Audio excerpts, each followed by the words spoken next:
Yeah, g'day guys. Just a quick heads up regarding some battery maintenance. I thought I was going over my batteries and I'd have a look. And I gave a stress test on, a little stress test on the negative or both leads, but I mean, visually inspecting them is just not enough.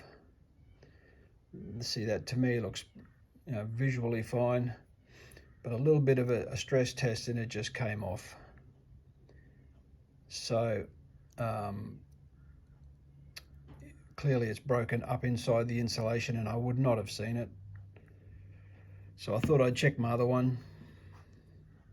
What brand of battery doesn't matter. I reckon this could happen to any battery. A little bit of a stress test and it just came off.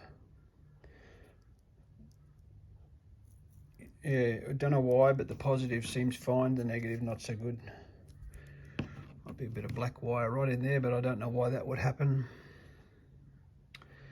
Anyway, just a heads up, give your batteries a good check because it could cost you a plane.